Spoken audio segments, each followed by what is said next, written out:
এই সবের সঙ্গে তো চাকরির কোনো সংঘাত নেই, সংসার তো আমিও করি।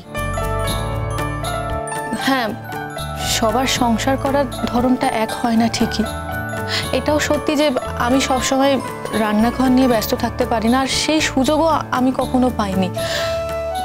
এটাও সত্যি যে আমি সবসময় ঘরও গোছাই না, আমি যে বললাম সেই সুযোগ আমি কখনো পাইনি।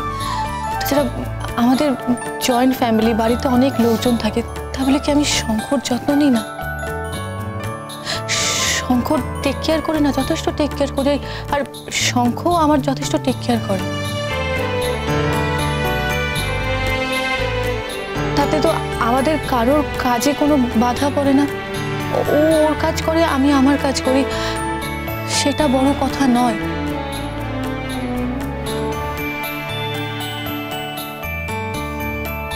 আসলে ম্যাম ওই কলেজকে খুব ভালোবাসতেন, অন্য কোথাও কাজ করলে ম্যামের সেখানে মন টিকবে না। এই যে আমরা ম্যামকে বলতে এসেছি কলেজটা আবার জয়েন করার জন্য, ম্যাম বারবার রিফিউজ করছেন। আমি তার কারণ জানি ম্যাম, আপনার যথেষ্ট অভিমান আছে, আপনাকে ওই কলেজ থেকে একদিন মাথা নিচু করে চলে আসতে হয়েছিল,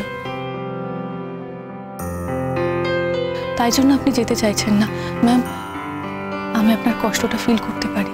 মাথা নিচু করার মতন কাজ করেছিলাম, মাথা নিচু করে কলেজ থেকে বেরিয়ে এসেছি, সেটা নিয়ে রিপেন্ট করার মতন তো কিছু নেই মোহর। আর তাছাড়া সত্যি কথা বলতে আমার মানে অতীতের আমি নিজেই সম্মান করি না, তো সেটা নিয়ে শোক বা মানে কষ্ট পাওয়ার কোনো মানে হয় না।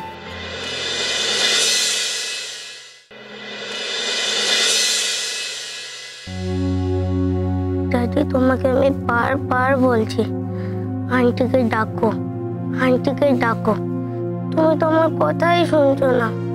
আচ্ছা মা জেদ করে না, আন্টি এখন কি করে আসবে বলো?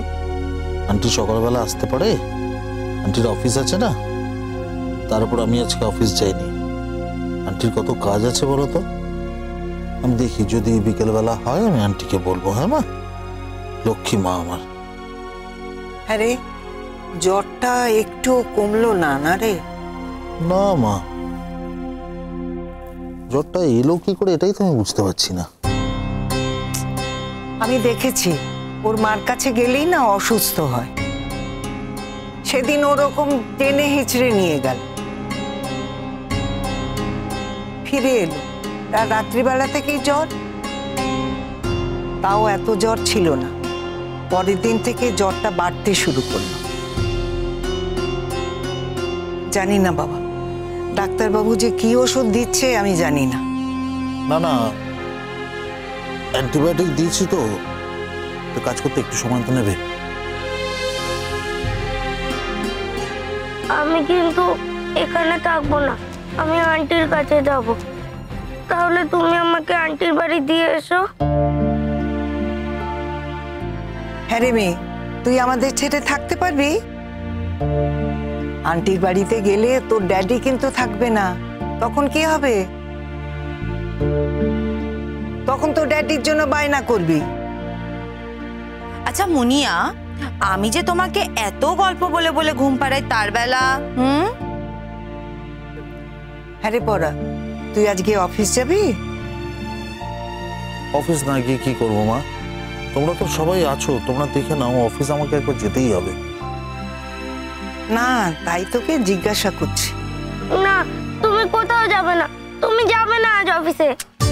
আচ্ছা মা ঠিক আছে, আমি কোথাও যাচ্ছি না, তুমি ঘুমিয়ে পড়ো, তারপর আমার যেখানে যাবো আমি যাবো।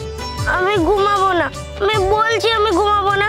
তুমি দেখো, তোমাকে আজ আমি যেতেই দেবো না। বোকা মেয়ে, বাবা তোমাকে ফেলে আজকে অফিস যাবে নাকি? কি ভেবেছো তুমি? দাদু ভাই কত চিন্তা করছে বলো তো, তুমি দাদু ভাইয়ের সাথে গল্প করতে পারছো না, খেলতে পারছো না, তাড়াতাড়ি জ্বরটা তো সারাতে হবে নাকি সোনা? তোমরা আগে আন্টিকে নিয়ে আসো, আন্টি খুব ভালো।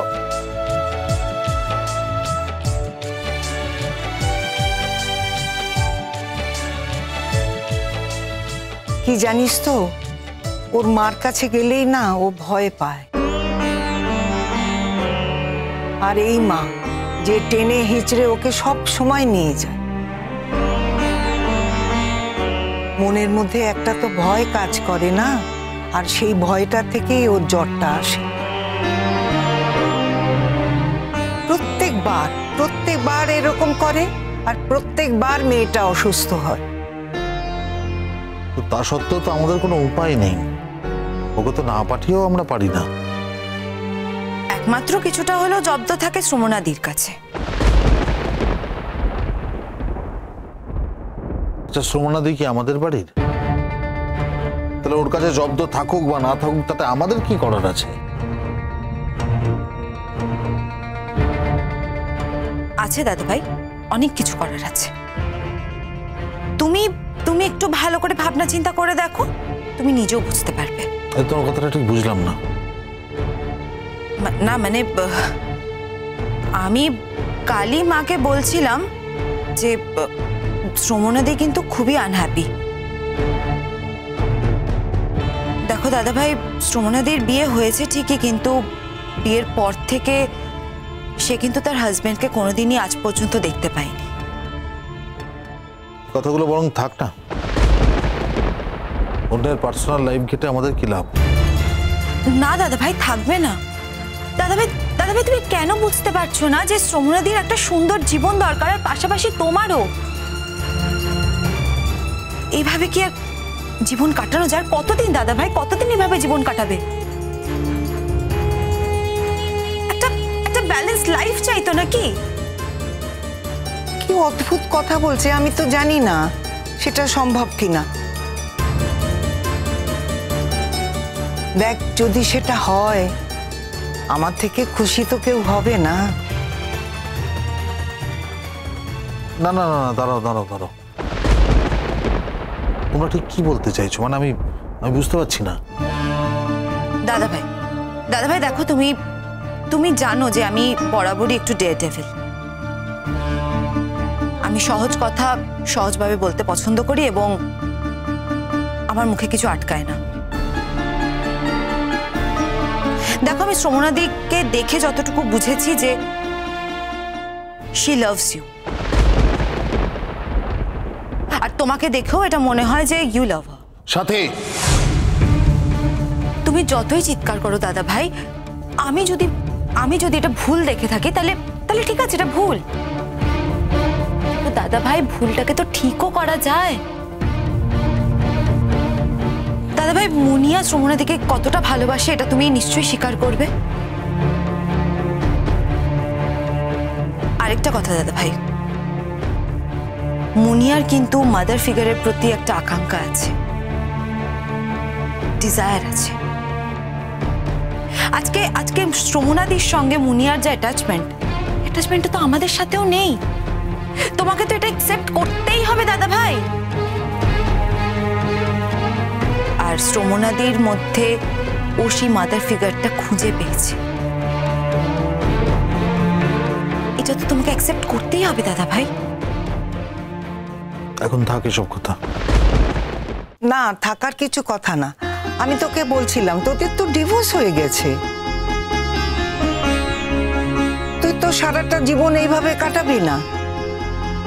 তুই মুনিয়ার কথা ভেবে কিছু করতে চাসনি, এগোতেও চাসনি। আর তুই যা বলেছিস, একবার বিয়েতে তোর যা অভিজ্ঞতা হয়েছে, তুই আর কোনোদিন ওই পথে যাবি। ভালো কথা, তুই তো একটা অন্য মেয়েকে দেখেছিস। তুই তো কোনোদিন কোনো মেয়েকে বাড়িতে নিয়ে আসিসনি। শ্রমণাকে তুই এতটা অধিকার দিয়েছিস, নিশ্চয়ই শ্রমণাকে তোর ভালো লেগেছে বলেই তুই অধিকারটা দিয়েছিস। সত্যি মেয়েটাকে দেখে আমাদের বাড়ির সবাই, সত্যি আমরা সবাই খুব মুগ্ধ।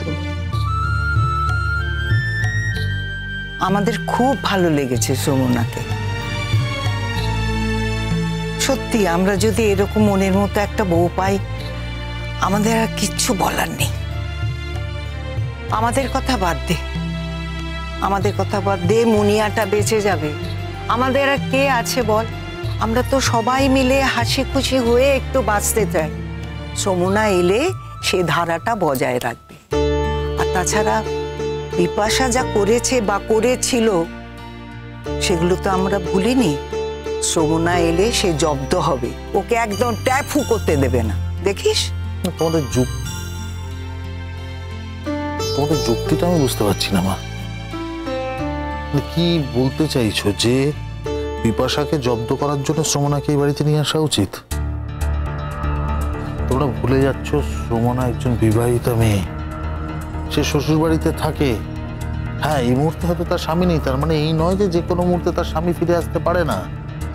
কিন্তু দাদা ভাই, তোমার কি মনে হয় যে তার স্বামী ফিরে এলে সে তাকে জড়িয়ে ধরে বলবে হ্যাঁ তোমার জন্য অপেক্ষা করেছিলাম, তুমি এসছো, ভালো হয়েছে?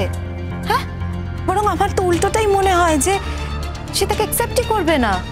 তুমি কি করে জানলে? যে কথাটা বলছো তুমি কিসের বেসিস আমাকে বলছো বল? আচ্ছা দাদা ভাই, আমি তো একজন মেয়ে, শ্রমণাদিও একজন মেয়ে, এইটুকু বুঝতে কি খুব অসুবিধা হয়ে যায়?